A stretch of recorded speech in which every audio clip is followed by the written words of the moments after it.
Right, once again, it's a few days later. Since the last video, I've been laying bits more of the spray filler primer on all the obvious areas, just to try and fill in some of the holes. And obviously I've just done over it again with a slightly finer wet and dry for about 20 minutes or so, just to take the excess off. I'm quite happy with this area now. Obviously your hands are quite sensitive, so if you can fill in any blemishes or change within sort of level, then that's going to be a good indication that you need to carry on. But this one feels pretty good.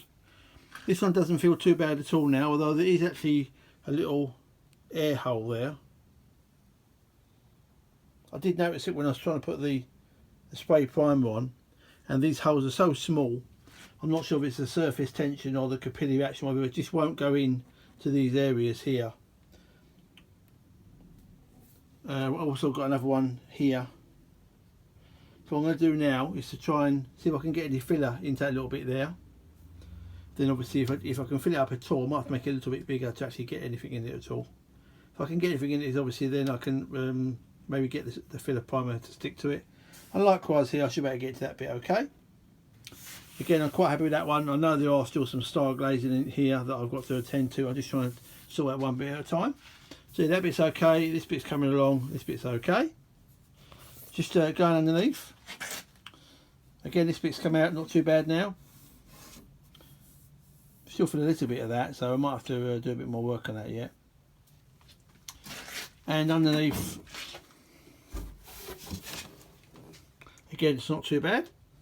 This area here is not actually part of the original damage, but you can see there's a little bit of an area here. Where are we? There. That's again, I've tried some filler primer on it, some spray stuff. It's not going to fill up that quickly, so I might as well just put a little bit of fill on there and then hit it again. There's another little edge there as well I've got to do, just to try and even it all out. Although he said don't go too mad on it, obviously it's quite hard to ignore obvious areas when you're in that sort of area as well.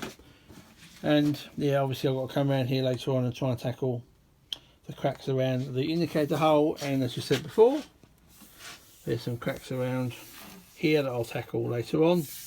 But yeah, overall coming on quite well. Going to sort of get some filler sorted out and carry on from there. So I filled and sanded down the air bubble gaps that I had in the places that I spoke about last time. I've just just roughly rubbed these down. They'll need wet and drying, and a few little coats of primer to cover up any of the little scratches, as I did with the rest of it. Also done a bit down here so it's nice and even across here now. That's coming on quite nicely. I'm going to have a go at trying to grind out the crack that goes from here all the way up to the bolt hole, just to get them in line, because it's not quite in line at the moment. It's a little bit about maybe a millimetre gap between these two here. Just to put it back in line, then I can stabilise it with some fiberglass at the back, as I did with the other ones. So this time I'm going to use my Dremel again, but with a different cutting disc. This is the normal metal cutting disc with a quick change fitting on it. These last quite well. They are quite expensive. You can get quite a lot of angles on it as well. You can sort of abuse it a bit without it breaking too much, but they are a little bit fragile as far as knocking them or treading them. So once you take them out, you've really got to make sure you put them away, keep them nice and secure. So hopefully I can just literally just get in the gap here all the way up to the edge, just so I can pull them both sides in line.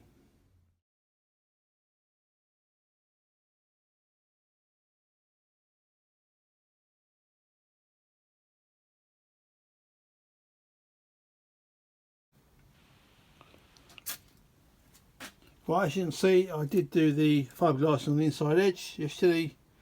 Obviously I've got some excess to take off here. This is now come out nice and flat. Again, this is the resin that's just seeped down into the joint. I had to tape over it again. So I'm now going to V out all the way along the actual crack here.